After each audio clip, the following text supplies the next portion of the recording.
Blood tastes a lot like cheap copper coins. Riley learned that undeniable truth at 16. 10 years later, scrubbing down a sticky formica table in a dead-end diner at 3 in the morning, she didn't expect to taste it again, let alone spill it from the mouth of the city's untouchable kingpin. He thought she was just another nameless girl in a grease-stained apron. He laughed. He challenged her. Big mistake. Sometimes the deadliest things in the room are the ones practically blending into the wallpaper. Fluorescent lights hummed a low, erratic pitch that drilled straight into the base of Riley's skull.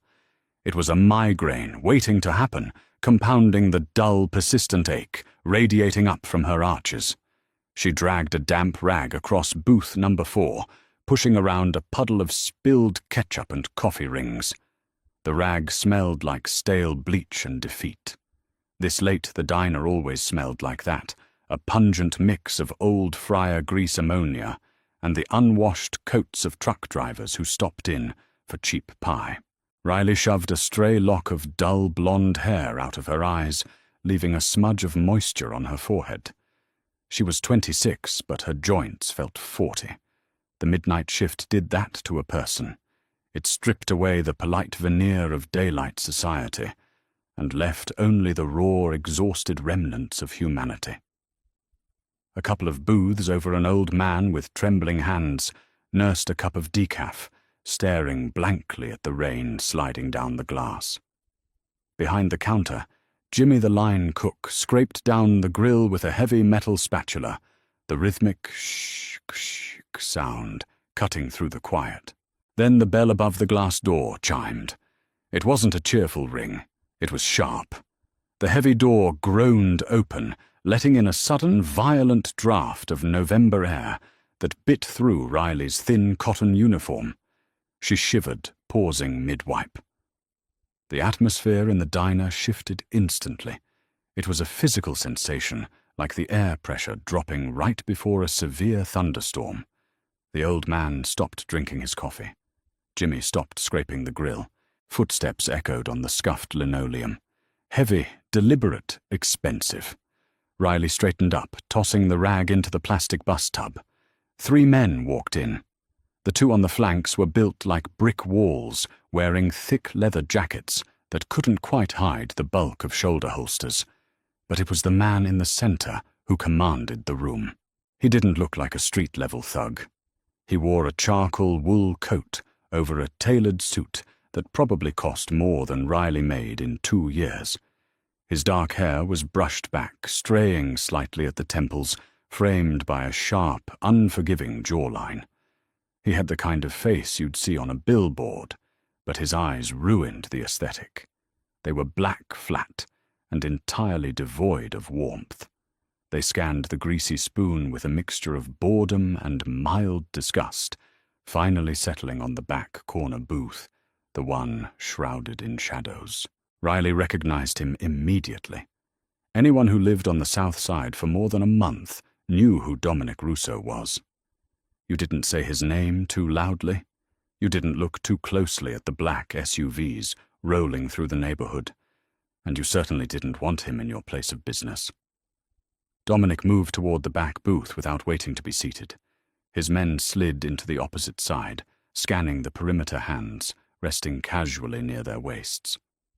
Riley, the frantic whispered hiss came from the wait station.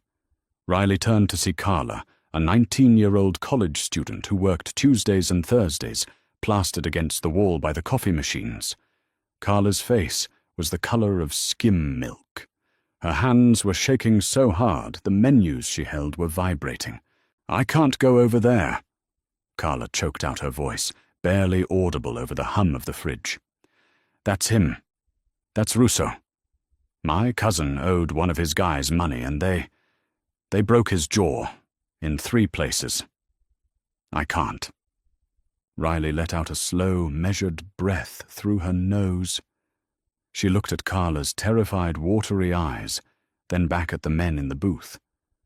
Every instinct, Riley had instincts honed by a childhood, spent dodging heavy hands, and an adolescence spent surviving the foster system screamed at her to walk out the back door and keep walking, but she had rent due on Tuesday. The eviction notice was already drafted. The landlord had told her as much. She couldn't afford to lose this job. She couldn't afford to be scared, or at least she couldn't afford to show it. "Fine, give me the pad," Riley said, her voice gravelly and flat. She snatched the order pad and a cheap ballpoint pen from Carla's trembling fingers. She didn't bother smoothing her apron or pasting on a customer service smile. There was no point. Men like Dominic Russo didn't care about smiles. They saw them as weakness. As Riley walked toward the back of the diner, the scent of the room changed. The grease and bleach were suddenly overpowered by the smell of crisp winter rain leather and a very subtle sharp cologne, something like cedar and black pepper. It made her stomach tighten, a primal response to an apex predator entering the territory. She stopped at the edge of the table. Up close, Dominic looked even more exhausted, though the tension coiled in his shoulders suggested he was entirely awake. He was tracing the edge of a water stain on the table with a long, unblemished finger. He didn't look up. "What can I get you?" Riley asked. She kept her tone neutral, bordering on bored. One of the bodyguards, a thick-necked man with a scar cutting through his left eyebrow, sneered. "Show some respect, sir." Riley shifted her weight, feeling the familiar twinge in her lower back. She looked directly at the bodyguard. "The menu's on the wall. The coffee's fresh. I can call him whatever you want. But it doesn't change the fact that we're out of cherry pie." The bodyguard's face darkened, his thick fingers twitching on the tabletop. He started to half-rise from the vinyl seat. "You smart-mouthed little—" Dominic raised a single hand. 2 fingers lifted just an inch off the table. The bodyguard froze, snapping his jaw shut, and sank back down into the booth. The obedience was terrifying. It wasn't born of respect. It was born of absolute fear. Finally, Dominic lifted his head. His dark eyes locked onto Riley. The temperature in her veins seemed to drop a few degrees. He looked at her chipped fingernails, the faded name tag pinned crookedly to her chest, and the dark circles under her eyes. It was a thoroughly dismissive appraisal. "Black coffee," Dominic said, his voice a low, gravelly baritone that vibrated in the quiet room. 3 of them. Bring a clean pot." "Sure," Riley muttered, turning on her heel. Her heart was beating a frantic rhythm against her ribs, but her hands thankfully remained steady as she walked back toward the counter. Pouring the coffee was a mechanical action. Grab the pot with the orange rim. Decaf was brown, regular was orange. Grab 3 heavy ceramic mugs. Wipe the rims. Riley's mind was a static buzz.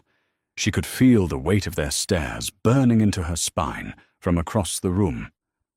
She hated that feeling. It made the old scars on her knuckles itch.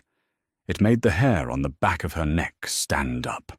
When she returned to the table, the men were speaking in low, rapid Italian. They stopped the second her sneakers squeaked on the linoleum next to the booth. Riley set the mugs down. 1, 2, 3. She didn't spill a drop. She reached across the table to place the last mug in front of the bodyguard with the scar. As she pulled her arm back, the man's massive hand shot out, his fingers clamping shut around her wrist like a steel vice. Riley went perfectly still.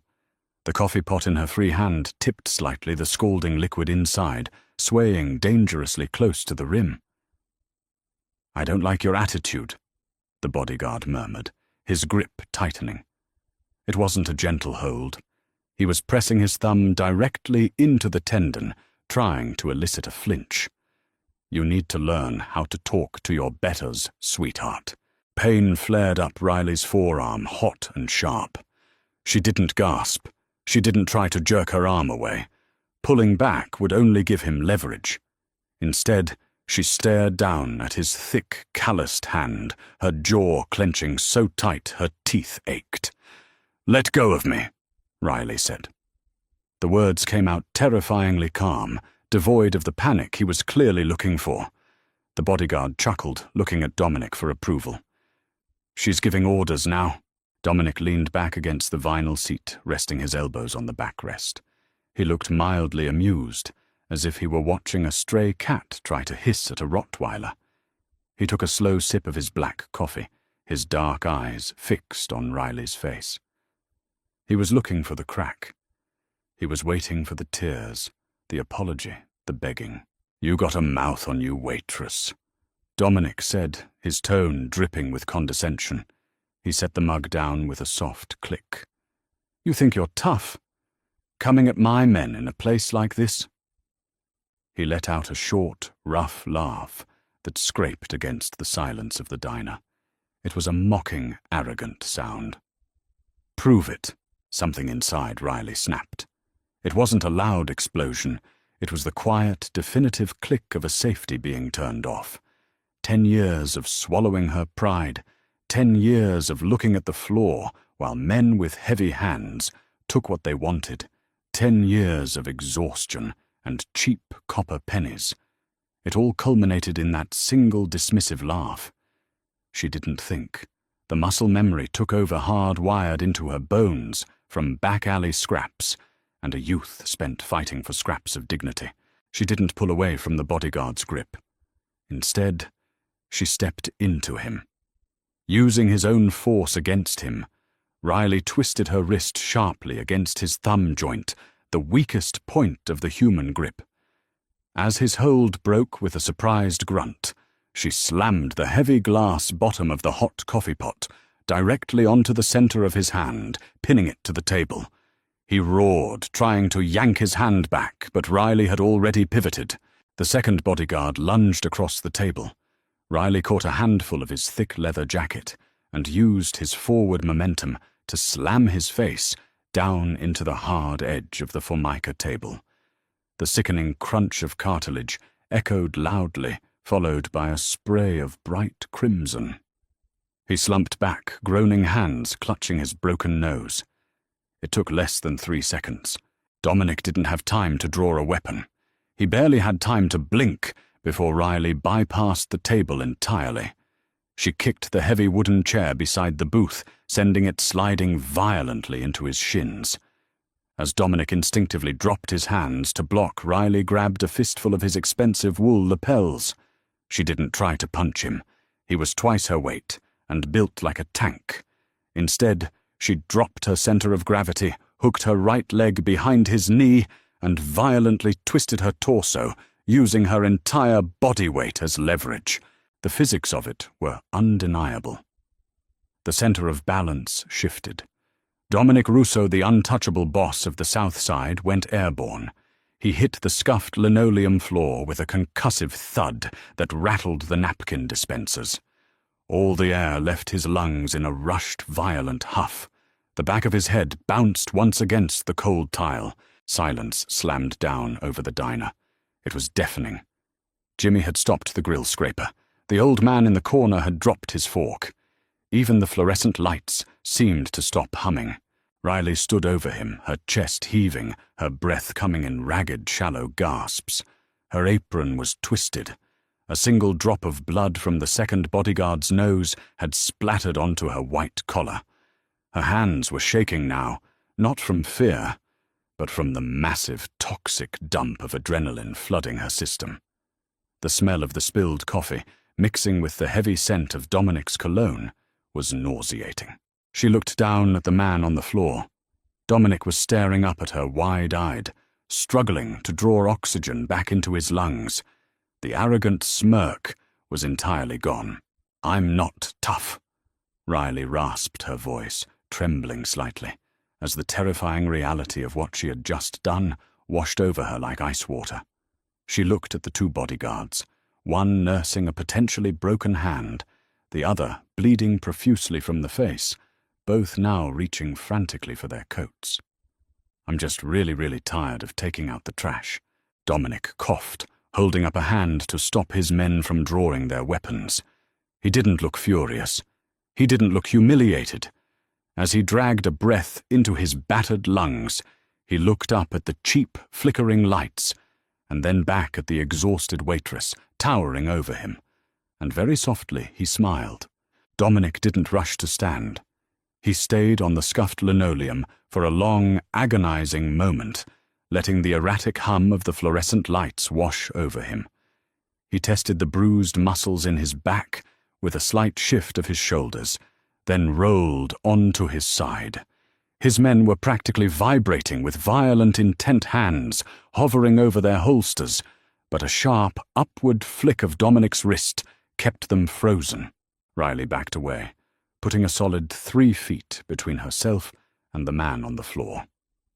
The adrenaline crash was hitting her now hard and fast. Her knees felt like they were filled with wet sand. A cold, clammy sweat broke out across her collarbones, making the thin cotton of her uniform stick uncomfortably to her skin. Her stomach churned a sour mixture of fear and leftover coffee threatening to rise in her throat. She gripped the edge of the adjacent booth to keep her hands from trembling visibly. Bracing a hand on the table leg, Dominic pushed himself up. He dusted off the knees of his charcoal trousers with meticulous, agonizingly slow care. The bodyguard with the broken nose was bleeding profusely onto a stack of paper napkins, his breathing wet and ragged. The other was glaring at Riley with a look that promised a shallow grave. Dominic adjusted his lapels. He didn't look at his men. He looked at Riley.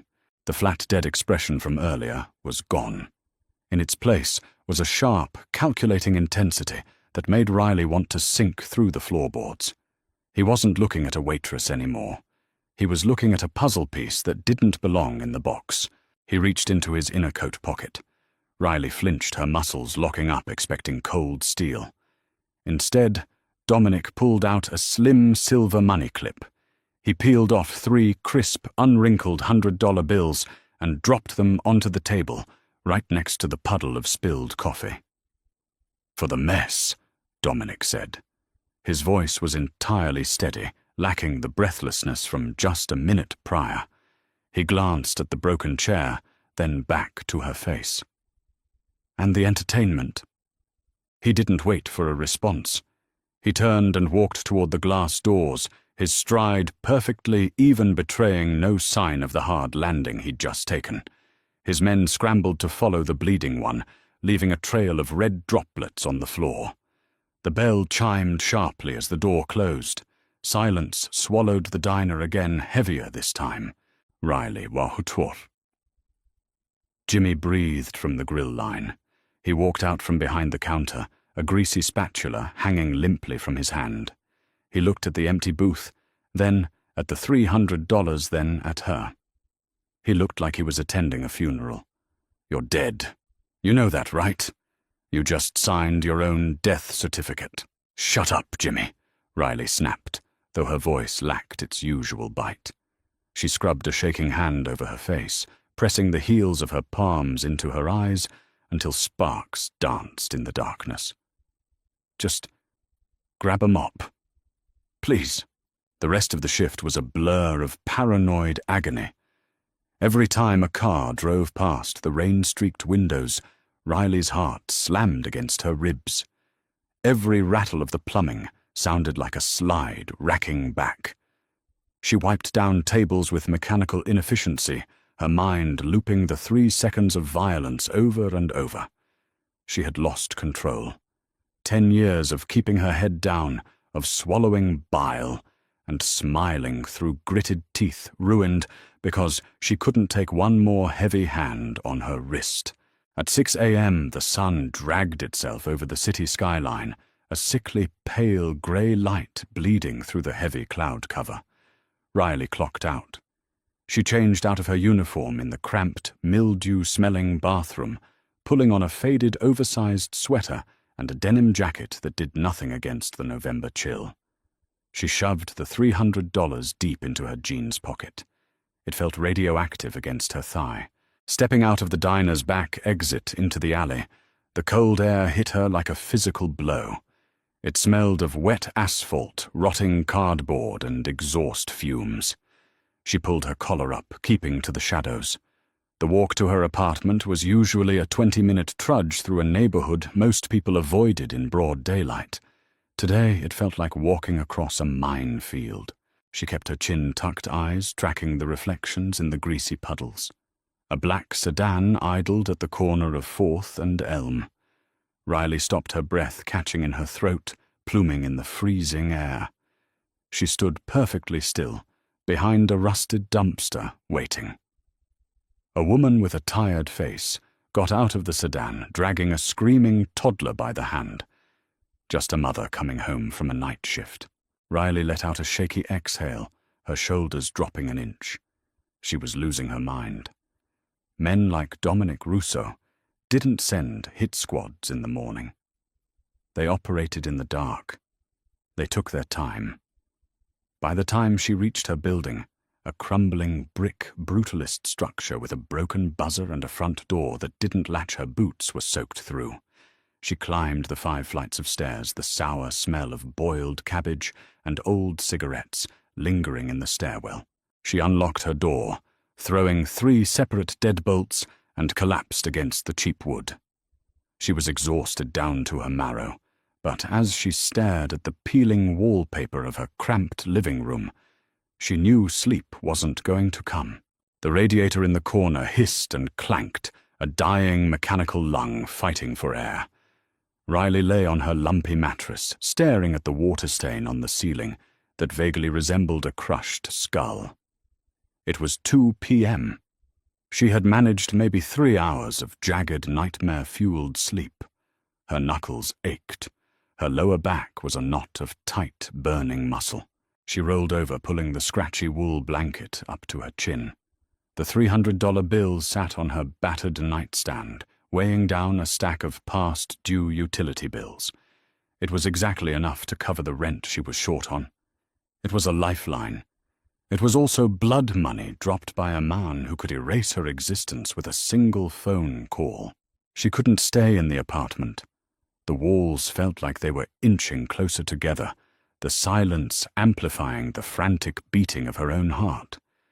If she stayed in this box, she would suffocate on her own panic. She needed to do something normal.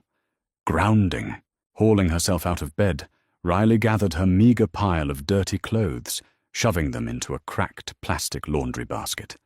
She grabbed her keys and the small jar of quarters she kept by the sink. Normal.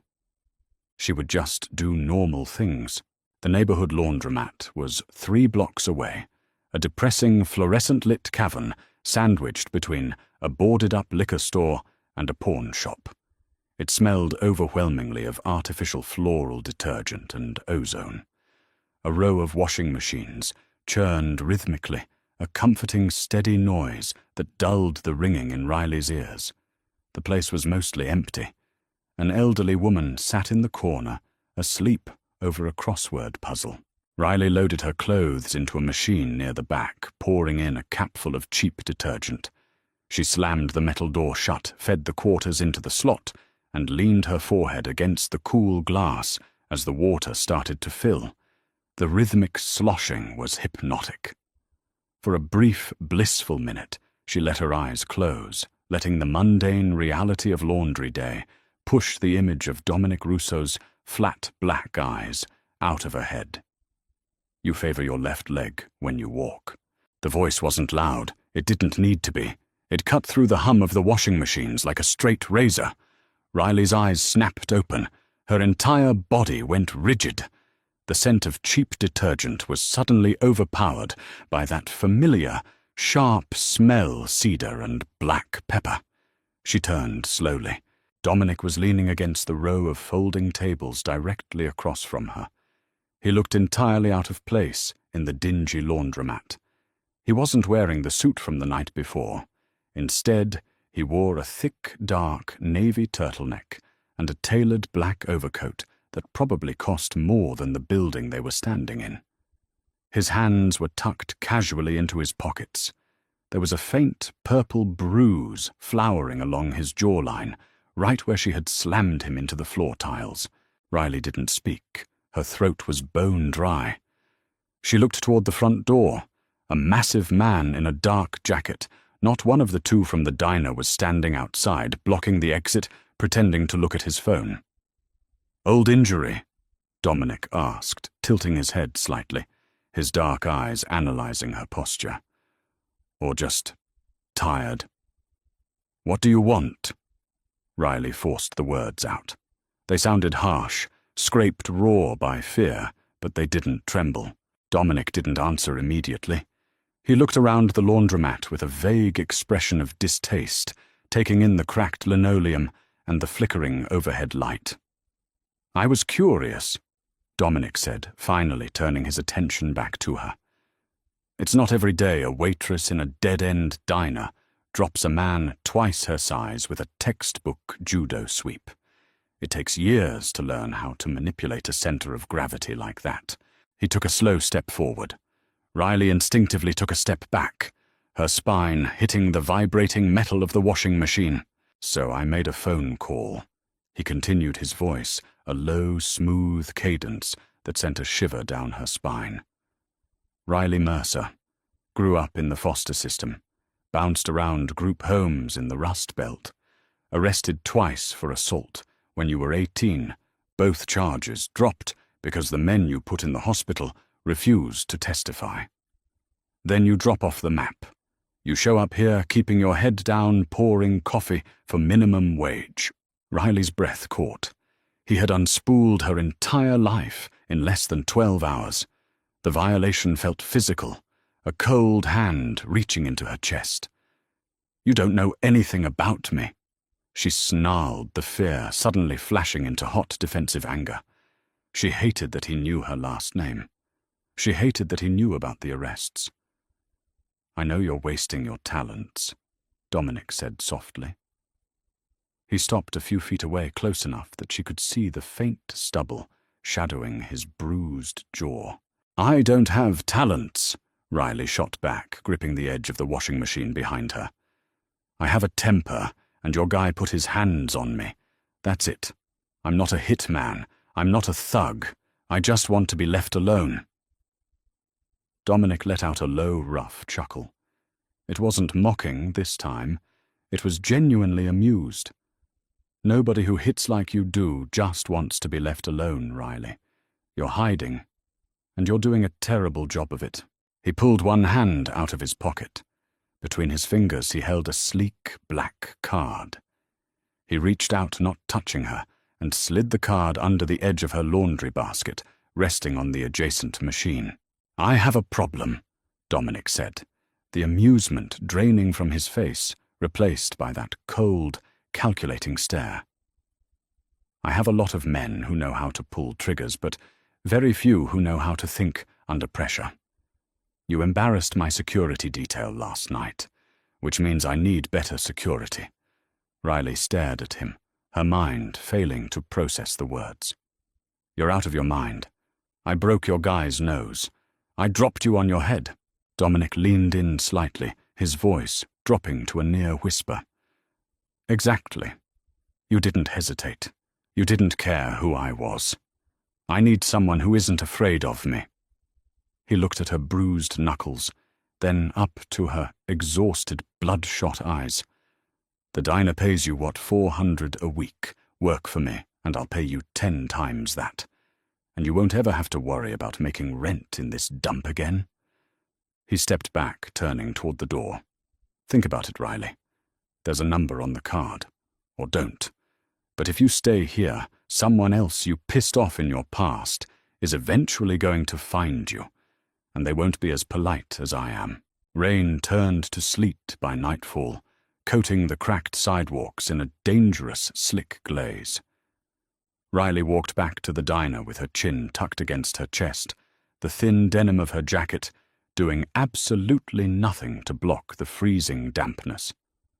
The heavy matte black card felt like a cinder block in her pocket. It was a ridiculous proposition. Men like Dominic Russo didn't hire waitresses to guard their backs. They chewed people up and spat them out when they were no longer useful. She knew exactly what that card was: a leash. A very expensive, velvet-lined leash. When she pushed through the glass doors of the diner, the atmosphere was suffocating.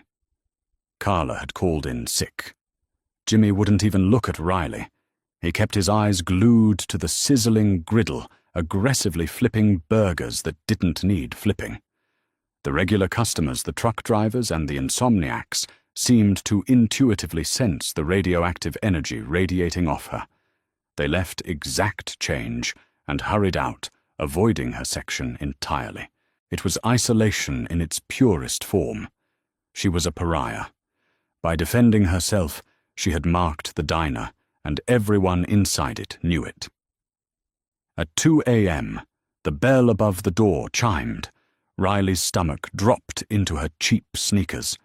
She turned around, gripping a heavy ceramic coffee mug tightly enough to turn her knuckles white, half expecting to see men in tailored coats walking in with suppressed pistols. Instead, it was Frank. Her landlord was a heavy-set man who smelled permanently of sour beer, cheap cigars, and unwashed hair. He wiped his muddy boots on the welcome mat, his small, watery eyes scanning the empty booths until they locked onto her. Riley set the mug down. Her jaw locked. Frank didn't come to the diner unless he wanted something, and rent wasn't due for another 4 days. "Frank," Riley said, keeping the counter between them. "We're out of the meatloaf." Frank didn't laugh. He walked up to the laminate counter, planting his thick, calloused hands flat on the surface. "I don't want meatloaf, Riley. I want to talk about my property. Rent is due Tuesday. I have it." She thought of the $300 sitting on her nightstand, Dominic's blood money. It tasted like ash in her mouth, just thinking about it. "This ain't about Tuesday," Frank grunted, leaning forward. His breath washed over her, thick and nauseating. "Word travels fast on the south side. Heard you caused a scene in here last night. Heard you made a mess of some very important people." Riley stared at him, her face completely blank. She didn't confirm or deny it. She just let the silence stretch, forcing him to fill it. "Those people," Frank continued, dropping his voice, "they don't just get mad, they get even. And when they get even, they don't care if they burn down the building the person is sleeping in. My building." He tapped a dirty fingernail against the counter. "You're a liability, Riley. My insurance barely covers a grease fire, let alone a Molotov cocktail through a ground-floor window. I haven't brought any trouble to your building." She kept her voice dead level. "Not yet." Frank straightened up, crossing his arms over his protruding stomach. "You got until tomorrow noon to pack your trash and leave. I'm changing the locks at 1. Panic, cold and sharp, spiked behind her ribs. "You can't do that. You have to give me a 30-day eviction notice. It's the law." Frank barked out a harsh, ugly laugh. "The law, girl, you just put hands on Dominic Russo. The law doesn't exist for you anymore. You're a walking corpse. I'm not letting you rot in my hallway. Noon tomorrow, or I throw your crap in the alley myself." He turned and lumbered out of the diner, the door slamming shut behind him, leaving the bell ringing violently. Riley stood perfectly still. The neon sign outside buzzed, casting harsh red light across the empty tables. She looked down at her hands. They were shaking again, but not from adrenaline. It was sheer, overwhelming exhaustion. She had fought her entire life. Fought the foster parents who locked the pantry. Fought the creeps in the alleyways.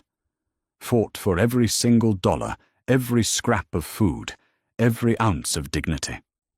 And for what, to be thrown onto the street because she refused to let a thug break her wrist. She reached into her pocket. Her fingers brushed against the matte black card.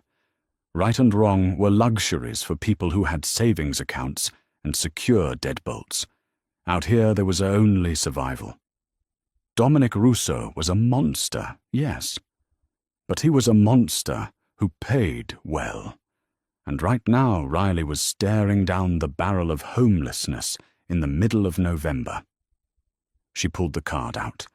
There was no name, no logo, just a 10-digit phone number stamped in silver foil. Jimmy. Riley called out, her voice echoing in the hollow diner. The cook peeked around the stainless steel exhaust hood, his eyes wide. "Yeah, I'm taking my break." She didn't wait for his permission. She walked into the back alley, pulled her cheap, cracked smartphone from her back pocket, and punched in the numbers. The cold air burned her lungs. The phone rang twice before a smooth, automated-sounding voice picked up. "Yes, it's Riley," she said to the dark alleyway. "I need an address." Morning traffic was a loud, crawling nightmare of blaring horns and diesel exhaust. Riley sat in the back of a pristine black town car, her thigh pressed against the leather door panel. An hour after she made the call, the car had pulled up directly in front of her apartment building. She had thrown her meager belongings into 2 duffel bags, leaving the lumpy mattress and the $300 exactly where they were. Let Frank keep the cash. It was the price of severing her last tie to a normal life. The driver hadn't spoken a single word.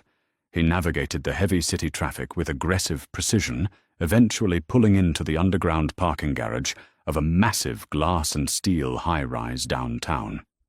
It wasn't a smoky basement club or a crumbling warehouse. It was corporate. It was clean. The car stopped. The driver unlocked the doors with a soft click, but didn't look back. Riley grabbed her largest duffel bag, slung the other over her shoulder, and stepped out. The air in the garage smelled of hot brake pads and expensive wax. A man in a tailored grey suit was waiting by the elevator banks. He had the thick neck and squared shoulders of a fighter, but he wore a pair of wire-rimmed glasses that softened his features. "Miss Mercer," he said, giving a brief professional nod. "I'm Leo. Mr. Russo is expecting you on the 42nd floor." Riley didn't return the nod. She gripped the canvas strap of her bag, her knuckles white. "Do I need to be searched?" Leo's lips twitched upward in a microscopic smile. "Mr. Russo explicitly said not to bother. He assumes if you wanted to kill him, you would have done it with the coffee pot." He swiped a keycard, and the polished steel elevator doors slid open silently.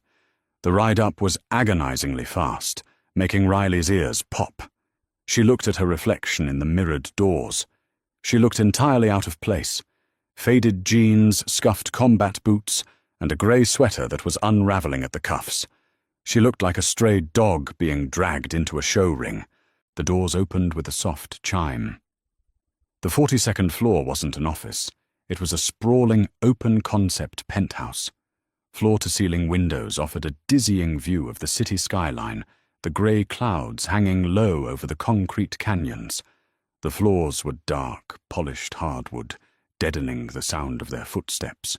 It smelled like fresh rain espresso and that same sharp cedar cologne.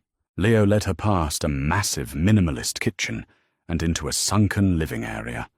Dominic was sitting at a massive slab of a concrete dining table, surrounded by open laptop stacks of manila folders, and 2 men speaking in hushed, rapid Italian. He looked up as she approached. He was wearing a crisp white dress shirt, the sleeves rolled up to his forearms, revealing a network of faded scars and dark ink that snaked under the fabric. The bruise on his jaw was darker today, a stark purple against his olive skin. He held up a hand.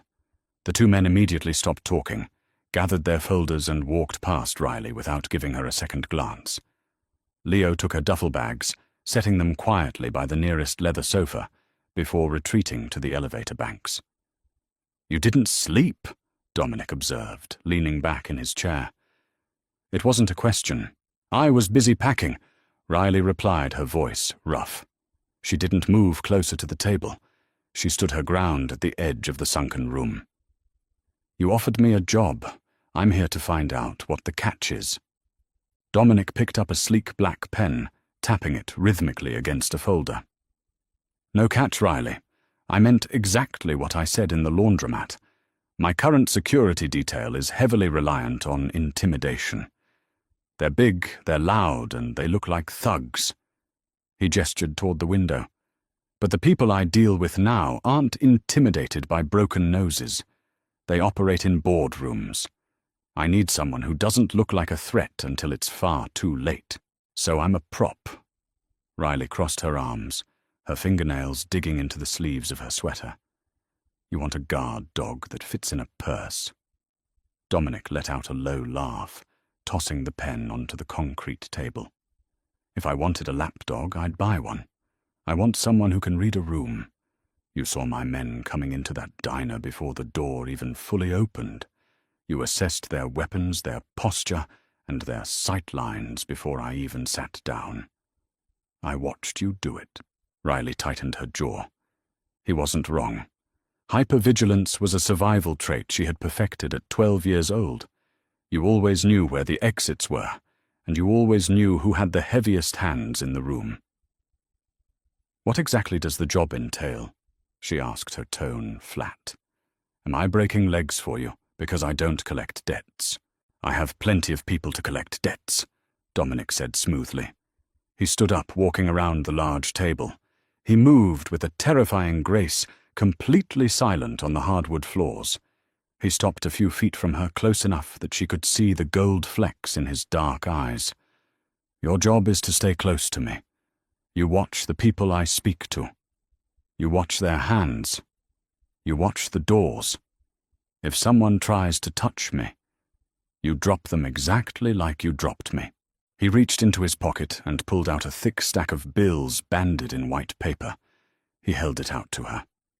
10,000, a signing bonus. Buy some clothes that don't look like they were pulled out of a donation bin. Leo will show you to your room down the hall. Riley stared at the money. It was more cash than she had ever seen in her life. It was enough to buy her way out of the city entirely.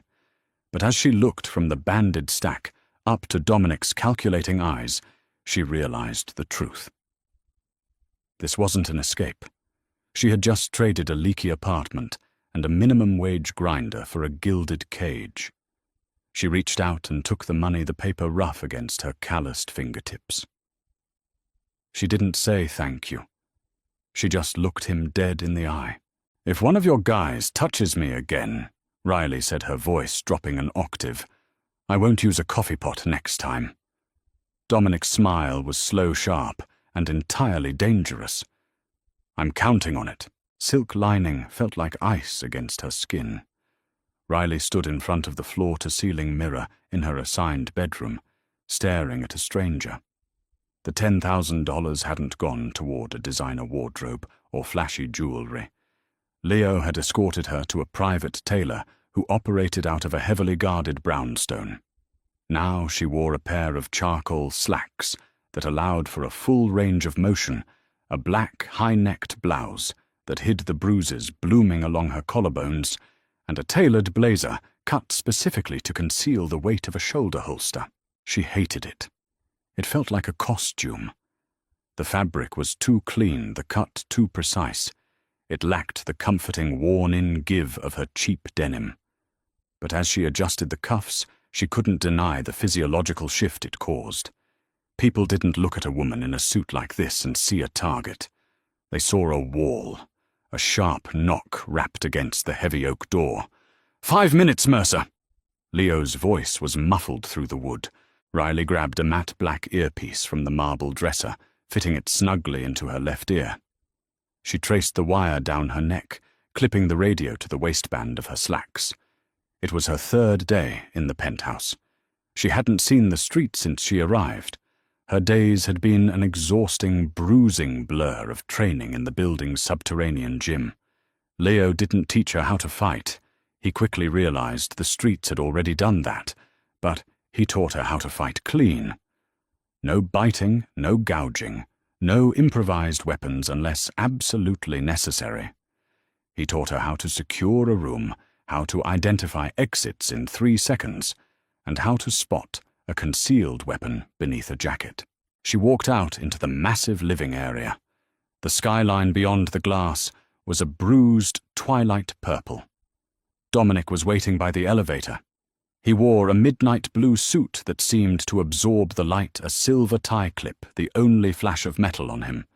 He was scrolling through a tablet, his face an unreadable mask of cold calculation. He didn't look up as she approached. Your left shoulder is stiff.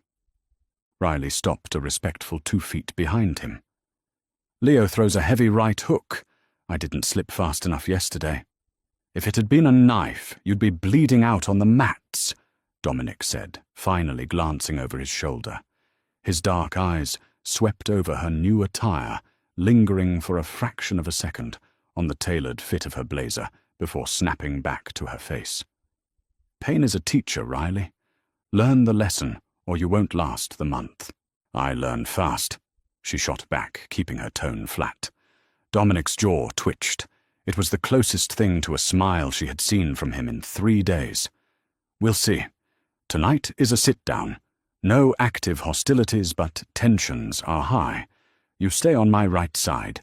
You don't speak unless spoken to by me. You watch the hands. You watch the mirrors. If things go sideways, your only priority is getting me to the freight elevator. You don't engage to win. You engage to extract. Understand. Engage to extract. Got it. The elevator doors chimed and parted. They stepped inside the heavy silence of the descent, pressing against Riley's eardrums. The air between them was constantly charged, a thick, uncomfortable friction that made the hairs on her arms stand up. Dominic wasn't like the thugs she had grown up fighting. He didn't brag. He didn't threaten loudly. His violence was a quiet, suffocating pressure always present, always waiting to be unleashed. And she was now a part of it. The realization made her stomach twist with a sickening blend of guilt and a terrifying, undeniable thrill. The town car was waiting in the garage. As they slid into the back seat, the smell of expensive leather and Dominic's sharp cedar cologne enveloped her. It was intoxicating and dangerous. "Who are we meeting?" Riley asked, staring out the tinted window as the car merged onto the rain-slicked avenue. "An associate named Carmine," Dominic replied, his voice barely rising above the hum of the tires. "He controls the shipping yards on the east side. He's been skimming off the manifests for 6 months. He thinks I don't know." Riley turned to look at him. "And you're just going to have dinner with him? Civilized men break bread before they break bones. Riley." Dominic said, his gaze fixed on the blurred city lights. "It gives them a false sense of security. It makes them arrogant. And arrogant men make mistakes." She studied his profile, the sharp jaw, the straight nose, the absolute lack of tension in his shoulders. He was walking into a room with a man he intended to ruin, and his pulse probably hadn't risen a single beat. It was monstrous. "What happens when he makes a mistake?" she asked quietly. Dominic turned his head slowly, his black eyes locking onto hers in the dim light of the back seat. "That depends entirely on how badly you want to earn your signing bonus." A cold shiver snaked down Riley's spine. She broke eye contact first, looking back out at the glowing red taillights of the traffic ahead. The leather holster pressed heavily against her ribs. She took a slow, deep breath, tasting the faint, metallic tang of adrenaline in the back of her throat. Cigar smoke hung in the air of the private dining room like a toxic grey curtain. It smelled of roasted meat, aged bourbon, and sweat, trying desperately to hide behind expensive cologne. Riley stood perfectly still in the corner, her back against the damask-patterned wallpaper. The room was soundproofed, severing them from the clatter of the high-end steakhouse outside. Dominic sat at the head of a long mahogany table, nursing a glass of scotch. Carmine sat opposite him. Carmine was a heavy man with a florid face and a nervous tic that made him constantly dab at his upper lip with a linen napkin. Behind Carmine stood 2 men, large, thick-necked, and radiating aggressive incompetence. They were glaring at Leo, who stood by the door, and at Riley. Riley ignored them. She watched the reflections in the polished silver serving covers resting on the sideboy. She watched the subtle shifting of weight under Carmine's custom suit.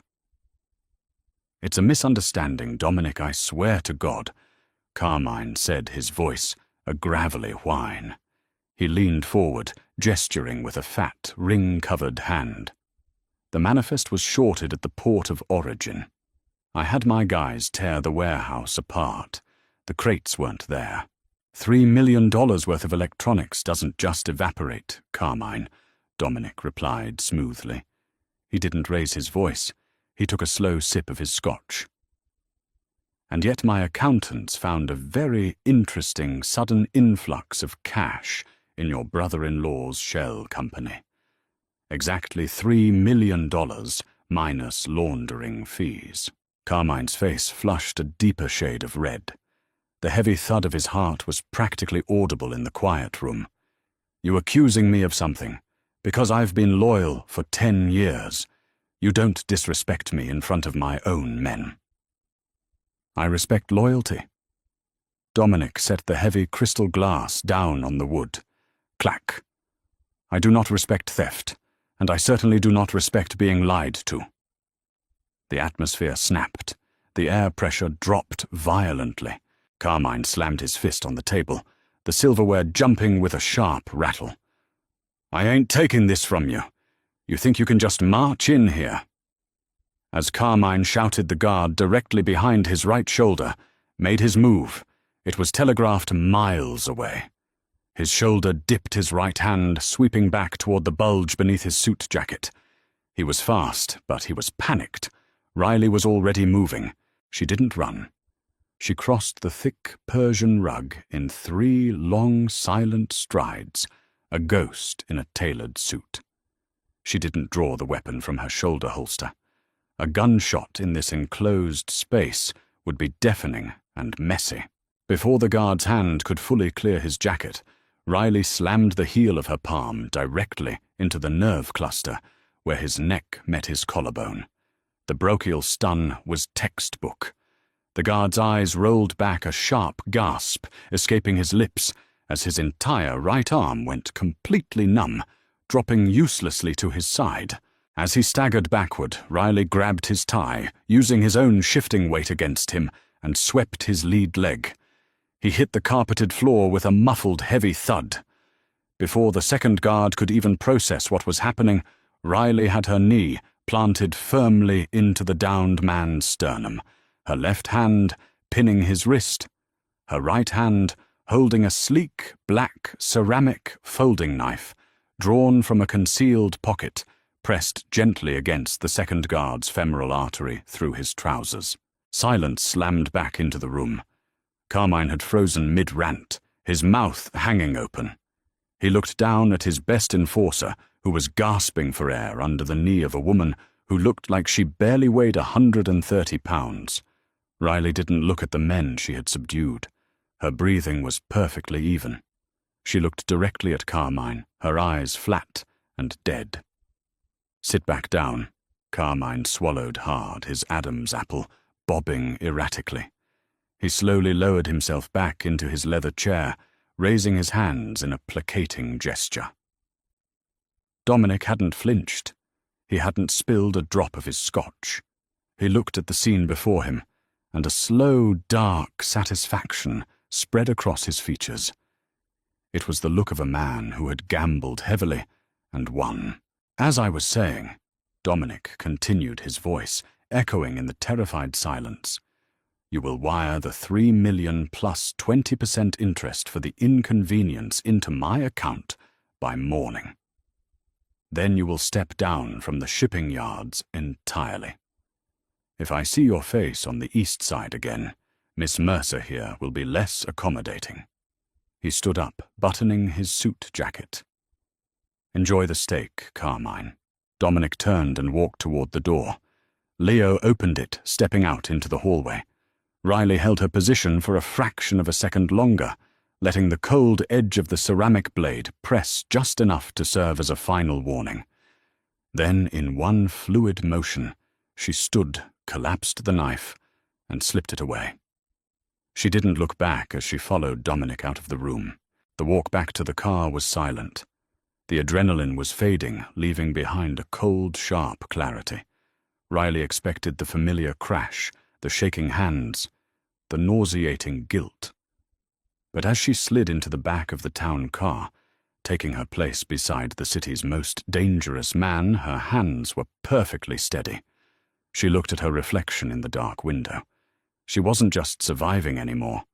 She was the danger. And heaven help her, she liked it. Midnight brought a heavy driving rain that lashed against the reinforced glass of the penthouse. It sounded like handfuls of gravel being thrown against the windows. Riley stood in the center of her stark, spotless bathroom, staring at the stranger in the vanity mirror. She stripped off the shoulder holster, letting the heavy leather and steel drop onto the marble counter with a dull, heavy clank. Without the jacket, the bruises from Leo's training sessions were violently visible against her pale skin.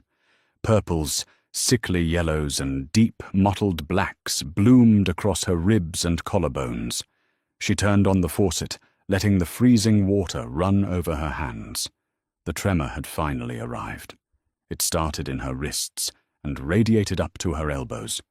It wasn't the frantic, suffocating shaking of a panic attack.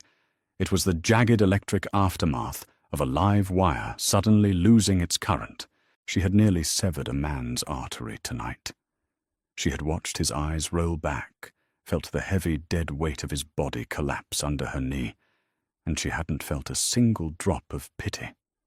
Riley scooped the freezing water onto her face, gasping as the icy shock hit her skin. She grabbed a thick cotton towel, burying her face in it. It smelled of heavy bleach and industrial starch. A hotel smell. A temporary smell. When she walked out into the main living area, the lights were entirely killed, save for the ambient, bruised purple glow of the city filtering through the rain-streaked glass. The penthouse was freezing. Dominic was standing by the windows, a dark silhouette against the skyline. He had shed his suit jacket and unfastened the top 2 buttons of his collar. 2 heavy crystal tumblers sat on the massive concrete table. Riley walked over her bare feet, entirely silent on the hardwood. She stopped at the edge of the table, looking at the glasses. 2 fingers of dark amber liquid over a single perfectly spherical ice cube. "I didn't peg you for a bourbon drinker," Dominic said, his voice a low, rough rasp in the quiet room. He didn't turn around. He just watched the red taillights bleeding on the wet asphalt, 40 stories below. "I drink whatever takes the edge off," Riley replied. Her throat felt raw. Dominic finally turned. He walked to the table, picking up one of the glasses. He didn't hand it to her. He just slid it across the smooth concrete until it stopped inches from her hand. The ice cracked sharply, a violent little pop in the silence. "You're shaking," he observed, his dark eyes tracking the microscopic tremor in her fingers as she finally reached for the glass. "Adrenaline," she said defensively, bringing the glass to her lips. The bourbon burned. It was a hot, aggressive trail of fire straight down to her stomach, settling there like a hot coal. She welcomed it. It grounded her. "Guilt?" Dominic asked. He took a slow sip of his own drink, watching her over the rim of the crystal. Riley let out a short, cynical breath. She leaned her hip against the edge of the table, crossing her arms to suppress the shaking. "That's the problem. There isn't any. I keep waiting for the morality to kick in. I keep waiting to feel sick about what I just did to that guy. But all I can think about is how easily he went down. All I can think about is that he tried to pull a gun on us and I stopped him. I liked it." The confession hung in the air, heavy and toxic. She had expected Dominic to smile, to look triumphant. He had corrupted her. He had won. But he didn't smile. The calculating, arrogant mask he wore in front of his men was gone. He set his glass down and closed the distance between them. He stopped less than a foot away. The sharp scent of cedar rain and expensive alcohol washed over her, making her pulse spike for an entirely different reason. "You think this is corruption?" Dominic said, quietly, his voice dropping to a low, intimate frequency. "You think I dragged you down into the dirt?" "Didn't you?" Riley challenged, tipping her chin up, refusing to back away from his proximity. Dominic reached out. Riley's muscles instantly coiled, expecting a strike, a grab, some show of force. But his hand moved slowly. His knuckles brushed against the side of her neck, his thumb grazing the edge of a dark, ugly bruise peeking out from the collar of her blouse. His touch was rough, calloused, and shockingly warm. "You were born in the dirt, Riley," Dominic murmured, his dark eyes locked onto hers. "Just like I was. The world spent 26 years telling you to keep your head down, to take the hits, to serve the coffee and clean up the blood. All I did was hand you a knife and tell you that you're allowed to cut back." Riley's breath caught in her throat. The absolute truth of his words hit her harder than any physical blow ever could. He wasn't a savior. He was a monster. But he was the only monster who looked at her and saw an equal rather than prey. "I'm not one of your soldiers," Riley whispered, her voice trembling slightly, the heat of his hand sending a dangerous, illicit thrill straight down her spine. "Don't mistake me for something you own." Dominic's hand slid to the back of her neck, his fingers tangling in the short hairs at her nape. The grip was firm, grounding, but not restrictive. "I don't want a soldier." He breathed, the distance between them practically erased. "I want a partner. Someone who doesn't flinch when the lights go out." Riley looked at the bruises on his jaw, the hard, unforgiving lines of his face, and the absolute darkness in his eyes. The waitress who scrubbed Formica tables was dead. She died the second she shattered that coffee pot.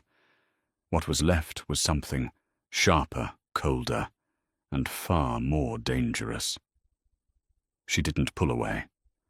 She leaned into his touch, the ice in her veins melting into something volatile and hot. "Then leave the lights out," she said.